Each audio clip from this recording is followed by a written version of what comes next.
when going to the bloodstream and bloodstream then release in the bloodstream, and there is a multiplication occur in the multiplication occur into the reticuloendothelium system, then it's released in the bloodstream, and after that it's going to a spinal cord and brain, and spinal cord and brain that it selectively multiply in the neuron and destroy the anterior horn of the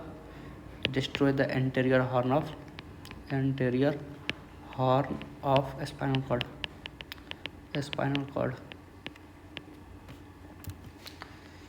This is the pathogenesis of this. Then we move on the clinical. Then after this destruction, motor anterior horn in the motor.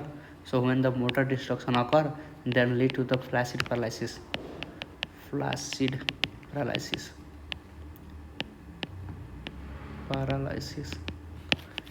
This is happen.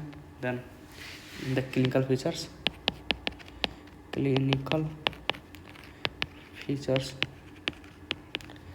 regarding clinical features, there is first initially there is a oral transmission, then there is an impairment in apparent infection and the minor illness. So in the incubation period is 10 days. There is a 10 days incubation period. Then there is a minor illness seen. There is two type of illness seen. There is a major in 90 to 95% is seroconversion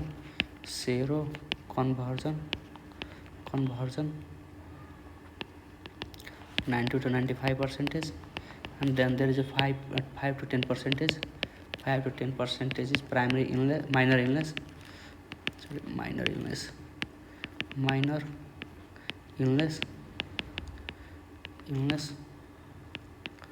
Then when this is known as primary viremia.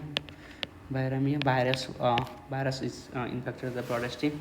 So after 1 to 5 days of this, there is a resolution or progression. If there is a resolution or progression. So progression, after progression there is a major illness, and there is a major illness, so it leads to the meningitis. In the major illness there is a meningitis. Then there is a paralytic poliomyelitis.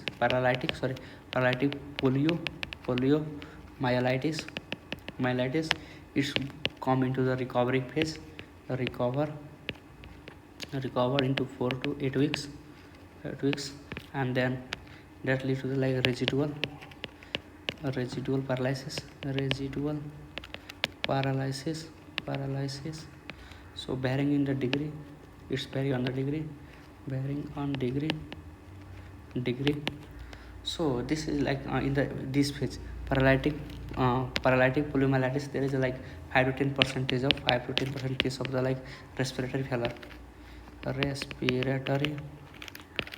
failure in this phase. So moving on there is a paralytic poliomyelitis. So there is some clinical presence spinal paralytic poliomyelitis or bulbar paralytic poliomyelitis or the polioencephalitis. So these are the acute paralytic. So in the this region there is some disease like spinal paralytic poliomyelitis, then there is bulbar paralytic poliomyelitis, then there is a polioencephalitis, inflammation of brain parenchyma due to the poliovirus. So for the moving on the diagnosis portion, in the diagnosis or sample collection, so first we need to sample are the blood CFS, blood CSF, throat swab and feces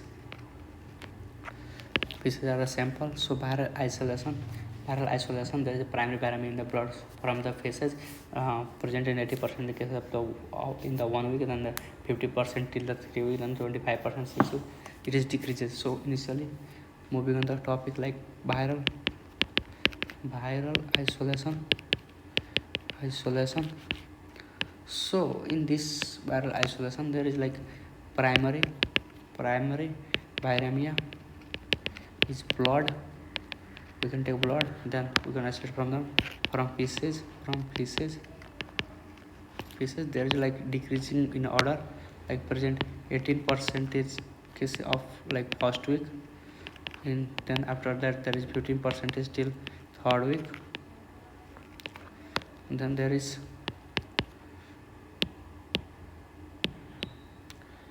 25 percentage 6th week till 6th week. Then collect feces sample is earlier is 2 separate days. And moving on the like spinal cord and brain, from the spinal cord, so virus association from the spinal cord, in the spinal cord and brain. Post brain is only done in the brain in the postmortem. And if in the case of like primary monkey kidney in the ideal cell of the lying for isolation or virus, and there is a growth indication very typically cytopathic and effect on 2 to 3 days, and the identification of the neutralization testing the interpret carefully. So molecular diagnosis, there is RT-PCR sequence for molecular diagnosis. There is a RT-PCR sequencing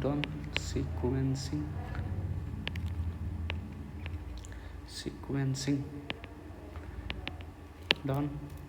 So in the laboratory diagnosis this is done. So there is some vaccine of for this poliovirus. So this is given to the like start type, or there is 7 type.